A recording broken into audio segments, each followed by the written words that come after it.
बाद एक यज्ञ आरंभ कर दिया।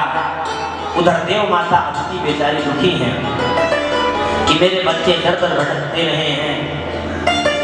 कश्यप जी ने कहा देवी तुम्हें एक व्रत करना पड़ेगा। फाल्गुनस्यामले पक्षे द्वादशाहं पयोव्रतः। यह व्रत फाल्गुन मास के शुक्ल पक्ष में किया जाता है। 12 दिन तक मात्र दूध का आहार लेना होता है और उसमें नारायण की उपासना की जाती है। इस पयोव्रत का अगर तुमने बढ़िया से पालन कर लिया तो तुम्हें श्रेष्ठ पुत्र भगवान के रूप में ही प्राप्त हो जाएंगे।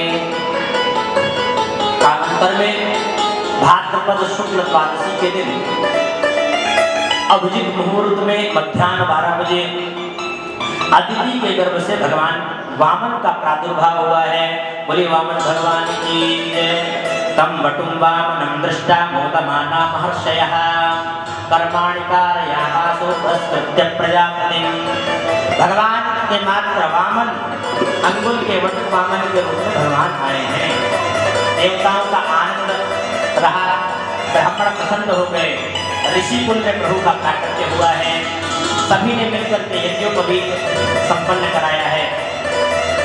इसमें वामन भगवान का यज्ञों को भी संस्कार हुआ है। स्वयं विधाता ब्रह्मा जी ने कमंडल दिया है, भूदेवी ने पादुका दी है, कश्यप जी ने मेखला पहनाई है, सरस्वती मैया ने रुद्राक्ष की माला भेंट की है, बृहस्पति जी ने गायत्री मंत्र दिया। गुरु मंत्र कान में फूंका। वामन जी ने कहा गुरु जी क्या आपको दे। गुरु जी बोले देखो भाई हमें त्रैलोक्य की संपदा चाहिए। वामन भगवान बोले गुरुदेव ये त्रिलोकी का वैभव मुझे कहाँ से प्राप्त होगा। बोले बलि के पास जाओ, बलि वो देगा। अब पहुंच गए हैं बलि के पास कोने बन करके।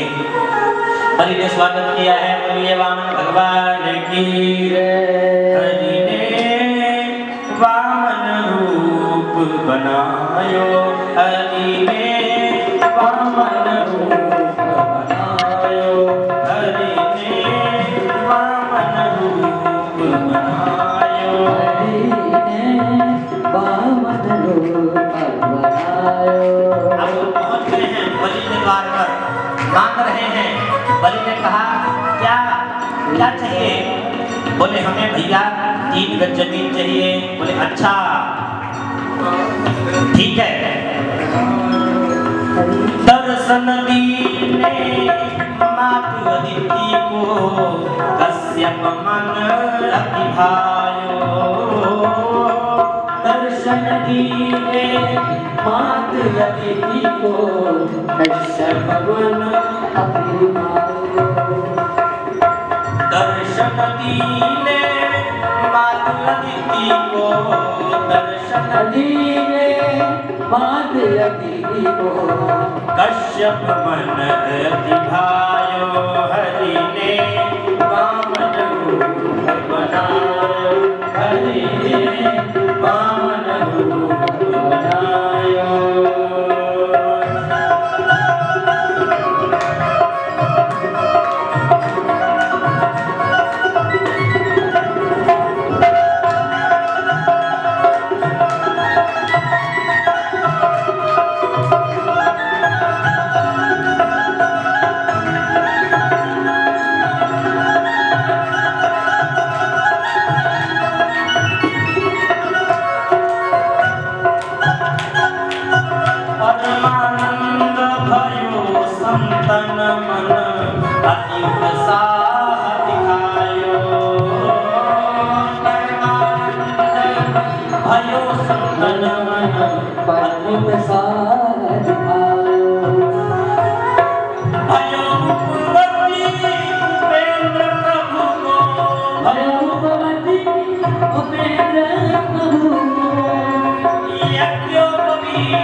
देवन मन हर्षायो।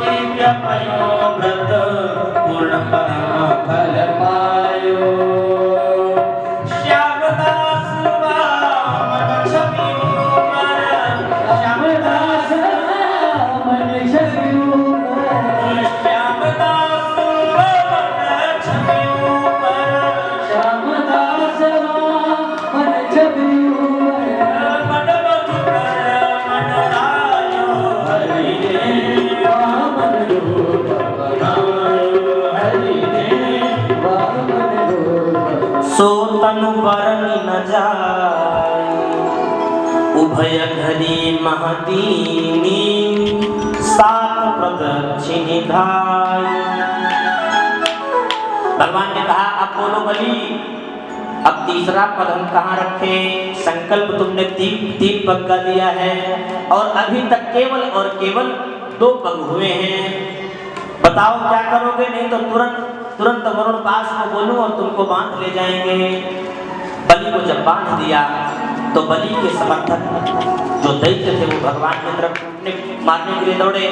ते सर्वे वामनं हन्तुं शूलपट्टि सपाणयः, पर बलि ने सबको रोक दिया है। क्योंकि देखो भाई, इस समय हमारा विपरीत काल चल रहा है। गुरुदेव साथ लेकर के चले गए और हमारी सारी संपत्ति चली गई। अब युद्ध की चेष्टा मत करो, तुम लोग भी समाप्त हो जाओगे। बलि ने कहा महाराज एक बात आपसे पूछूं? भगवान बोले बोलो। बोले ये बताओ, धन बड़ा होता है कि धनवान? भगवान बोले बड़ा तो धनवान होता है। बलि ने कहा सरकार, 2 चरणों में आपने पूरा धन नाप लिया, अब अंतिम में इस धनवान की भी सर पे आप पैर कर दो और इसका भी कल्याण कर दो।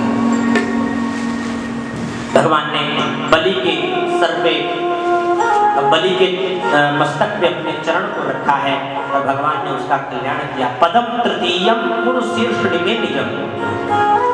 प्रसन्न हो गए भगवान और अपना दिव्य पादारविंद रखने के बाद बोले बलि तुम धन्य हो, मैंने तुम्हारा सर्वस्व छीन लिया, तुम्हें हमने बांध दिया, तुम्हें डांट भी दिया, इसके बाद भी तुमने अपने धैर्य को, अपने धर्म को तुमने नहीं छोड़ा।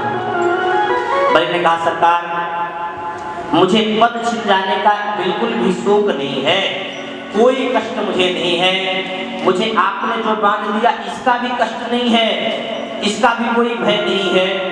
बस भय या डर इस बात का है, विभेमिनाहं निरयान पदच्युतो न पाशबन्धान् व्यसनाकृत्ययात् नैवात्र कृच्छ्रात् भवता विनिग्रहात् साधुवादात् वृषमुद्विजे यथा। मुझे यदि भय लगता है तो केवल असाधुवाद से भय लगता है। दुनिया में कोई यह कह ना सके कि बलि के पूर्वजों की इतनी कीर्ति, इतना पताका फहराता रहा और बलि ने उसको खत्म कर दिया। एक ब्राह्मण ने 3 पग भूमि मांगी और वो भी नहीं दे पाया। भगवान कब किसको कहां पहुंचा दे, कभी ब्रह्मा तक बना देते हैं और कभी कभी मच्छर भी बना देते हैं। एक चींटा जो है एक वस्तु को उठा रहा था, अब वो उठाए गिर जाए, फिर उठाए फिर गिर जाए। तो सीता रामचंद्र जी पास में बैठे थे तो राम जी हंसने लग गए। देखो देखो, सीता जी ने कहा भगवान आप ऐसे नहीं हंसते, ये क्या कारण है? उन्होंने कहा तुमको पता है ये पूर्व काल का ये इंद्र रहा है। इंद्र था, इसको पिलाने के लिए अमृत आदि आता तो ये मना कर देता, हटो हटो अभी नृत्य देख रहा हूं।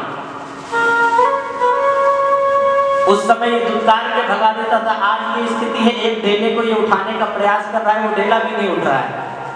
इसलिए क्षीणे पुण्य मर्त्य लोकम विशन्ति। बैंक में आपने जितना बैलेंस बनाया है उसको आपने निकाल लिया तो बैंक में आप नहीं घुस सकते।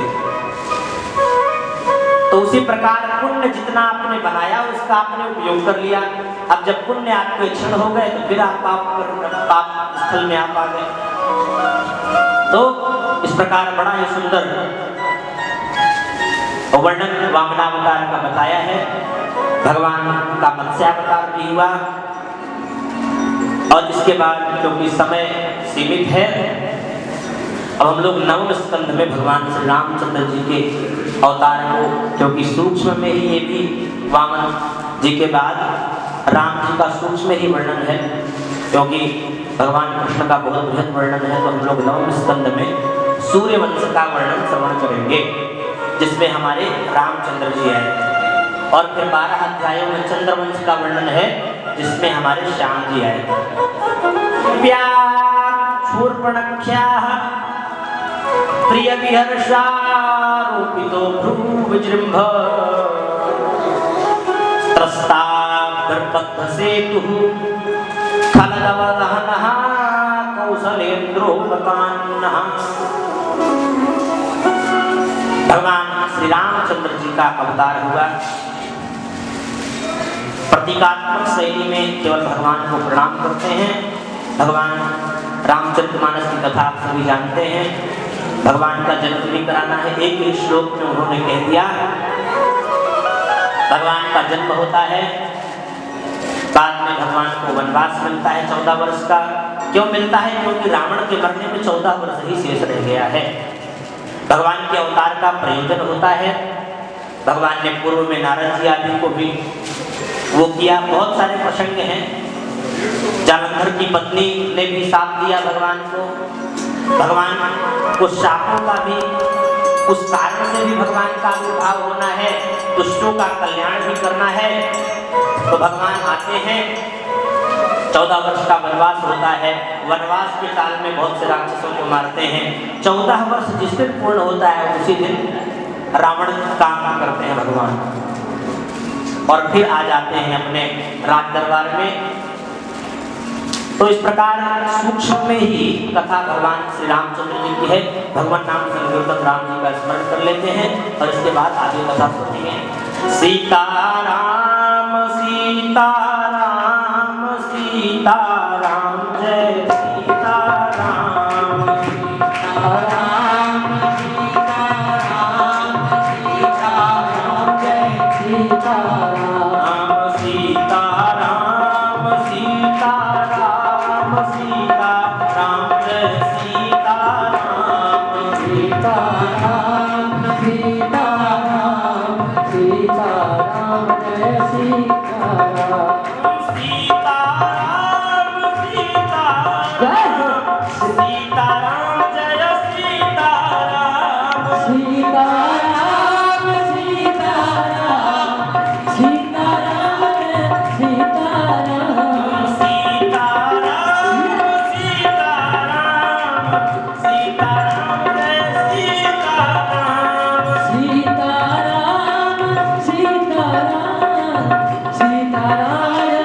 जय सीताराम सीताराम सीताराम सीताराम जय सीताराम सीताराम सीताराम सीताराम जय सीताराम सीताराम सीताराम सीताराम जय सीताराम जय सिया राम जय सिया राम जय सिया राम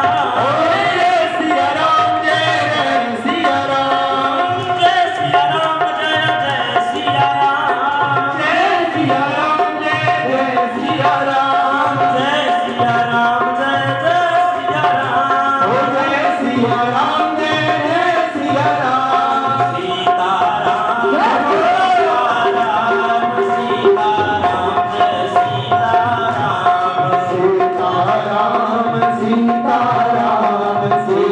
जय सिया राम जय सिया राम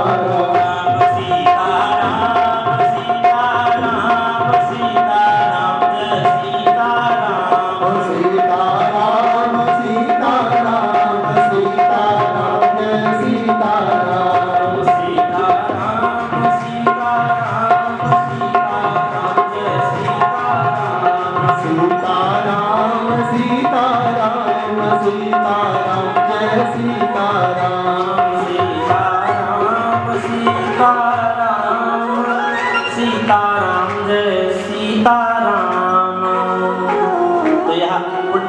कथा श्रवण कराई है। अथातः श्रूयतां राजन् वंशः सोमस्य पावनः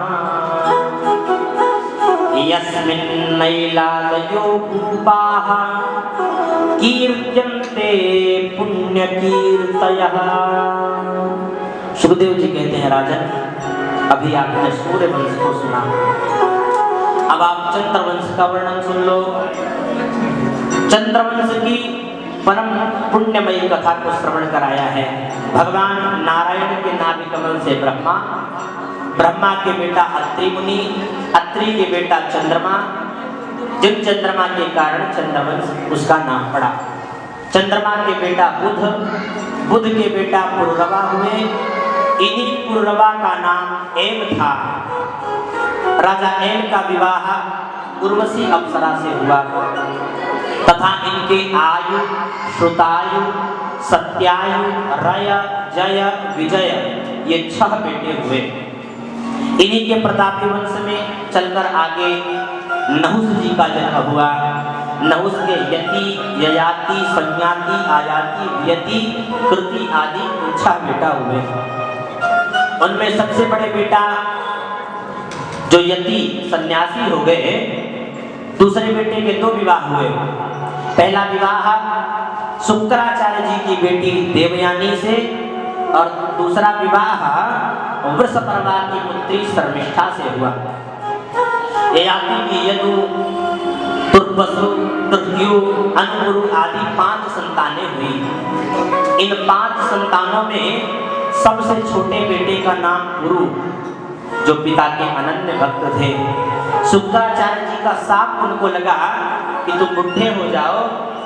जब ययाति जी वृद्धावस्था को प्राप्त कर गए तो गुरु नामक पुत्र ने अपने ऊपर वह वृद्धावस्था धारण कर ली, अपनी युवावस्था को पिता को दे दिया।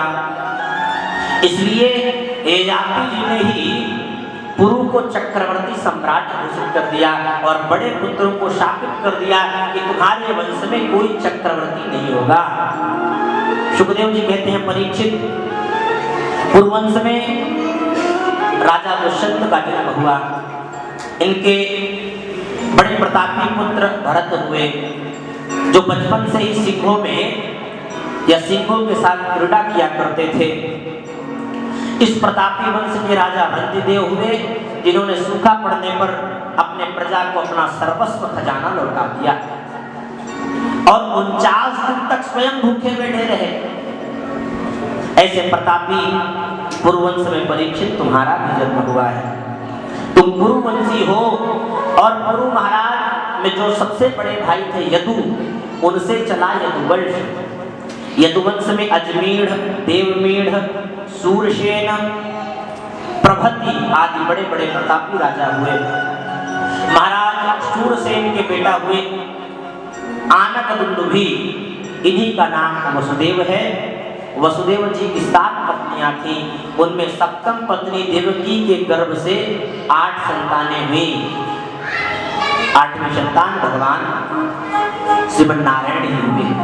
कथितो वंश विस्तारो भवता सोम सूर्ययोः राज्ञां चोभ्यवंश्यानां चरितं परमाद्भुतं यतोश्च धर्मशीलस्य नितरां मुनिसत्तम तत्रांसेनावतीर्णस्य विष्णो वीर्याणि शंसनः। परीक्षित जी ने कहा, भगवान आपने मुझे सूर्य वंश की वंशावली आपने बताई और बड़े राजाओं की लंबी लंबी गाथाएं आपने बताई, परंतु जब मेरे प्यारे प्रभु की चर्चा आई तो आपने इतनी जल्दी चटपट कैसे कर दिया। प्रभु, इसी को तो मैं कितनी देर से सुनना चाहता था।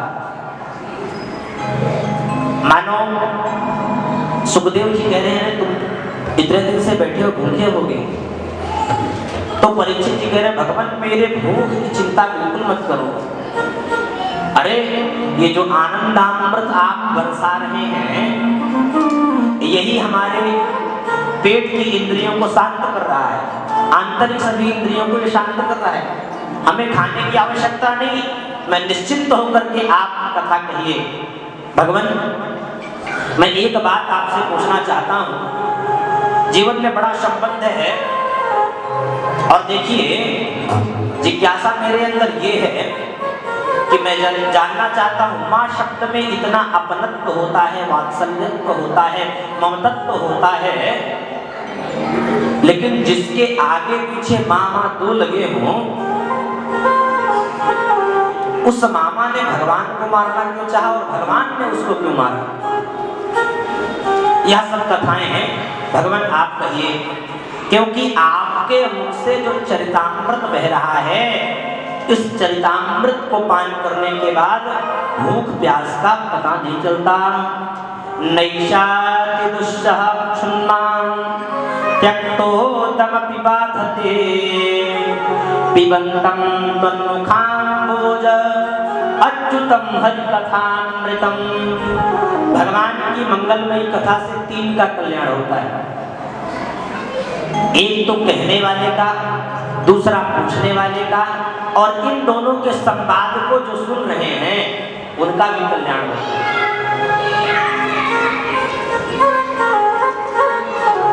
चरणामृत है भगवान शालिग्राम जी का, उससे तीन का कल्याण होता है। एक स्नान करा रहा है उसका कल्याण, दूसरा जो बांट रहा है उसका कल्याण, और तीसरा जो पी रहा है उसका भी कल्याण। तो पृथ्वी पर जब पापियों से प्रताड़ित होने लगती है पृथ्वी के सभी लोग, तब भगवान का अवतार होता है। अब की भी यही हुआ है। देवताओं ने भगवान से निवेदन किया है, ब्रह्मा जी ने भी कहा है कि भगवान आप ब्रज में अवतार लीजिए, क्योंकि वहां कंस आदि बड़े दुष्ट राजा हो गए हैं, उनके ऊपर भी कल्याण करिए। भगवान ने कहा बिल्कुल। और इधर ब्रह्मा जी ने हल्ला मचा दिया सभी देवताओं से, वसुदेव गृहे साक्षात् भगवान पुरुषः परः जनिष्यते तत्प्रियार्थं संभवन्ति सुरस्त्रियः। भगवान वासुदेव के घर में, भगवान का वसुदेव के घर में वासुदेव रूप में प्राकट्य होगा। बोले आप घर कह रहे हैं, लेकिन जन्म तो उनका जेल खाने में हुआ। तो बोले ये कैसे घर हुआ? तो बोले सुनो भाई, न गृहम इत्यायु गृहिणी गृह मुच्यते। जहां पर श्री राधा प्राकट्य कर रही हैं, तो आप लोग भी सपरिवारों सहित वहां पर पहुंचो। भगवान का आविर्भाव वहां होगा। अब क्या हुआ? कंस जो है इतना क्रूर स्वभाव का था कि उसने अपने पिता को ही कारागार में डाल दिया। अब एक दिन उसने विचार किया कि मेरे चाचा देवक महाराज की पुत्री देवकी अब ये जवान हो गई है, इसका विवाह कर देना चाहिए। तो विवाह के लिए वसुदेव जी को कह दिया, वसुदेव जी के साथ विवाह होगा। प्रसन्नता पूर्वक बारात आई है, लोग हमें दयालु समझे, इसलिए कंस ने क्या किया? जय कन्हैया लाल की, जय कन्हैया लाल की, जय कन्हैया लाल की, जय यशोदा लाल की, जय कन्हैया लाल की, जय यशोदा लाल की, जय कन्हैया लाल की, जय यशोदा लाल की, जय आनंद भाई, जय कन्हैया लाल की, जय आनंद भाई, जय कन्हैया लाल की, जय आनंद भाई, जय कन्हैया लाल की।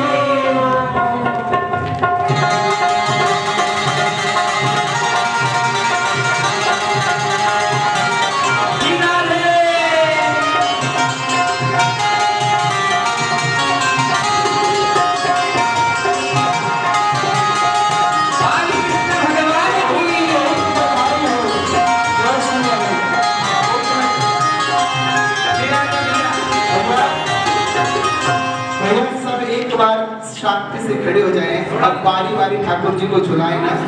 दूरी बना के थोड़ा थोड़ा, और सबने आनंद लूटना है।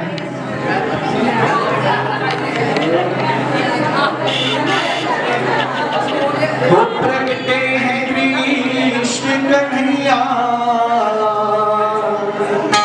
अच्छा भैया, किसको किसको आनंद है मन में, मन से प्रसन्न है, प्रसन्न है, सब थोड़ी थोड़ी दूरी बना के रखिए और मस्ती से। वो प्रगटे हैं कृष्ण कन्हैया,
सबको मिलेगा। कौन लुटावे सोना चांदी, कौन लुटावे सोना चांदी, सोना चांदी, सोना चांदी, सोना चांदी, कौन लुटावे रुपया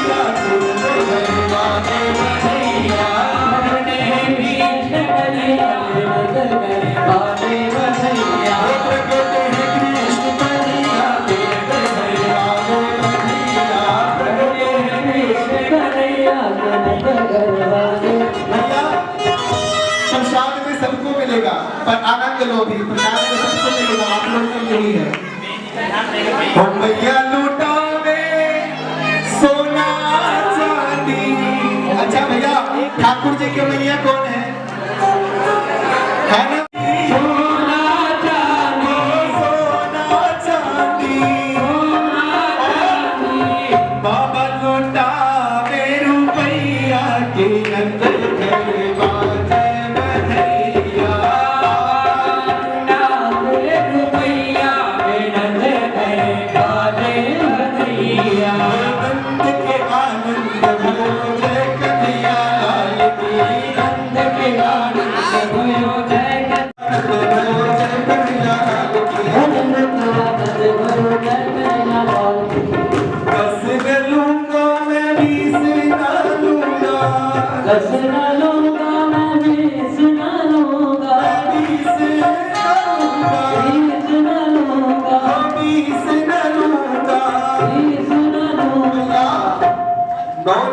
की दे दो कढ़ाई,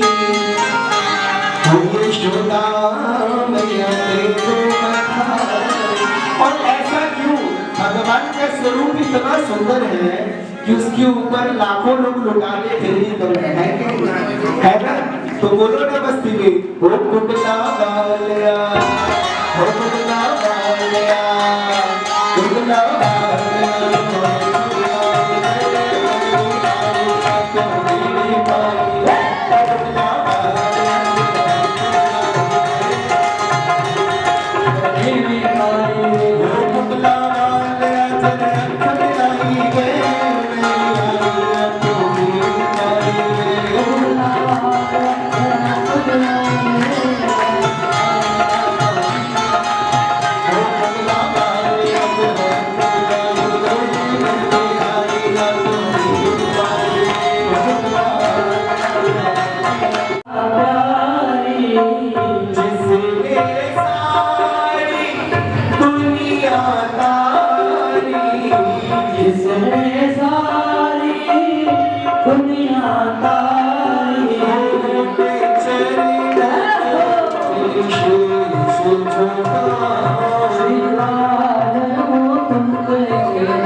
गौरी मुकुट हरि शीश पे सोए गौर मुकुट हरि शीश पे सोए हरि के बिहारी तेरी याद भगत गाओ जय जय राधा वल्लभ तेरी आरती गाओ जय जय राधा वल्लभ तेरी आरती गाओ गोपाल तेरी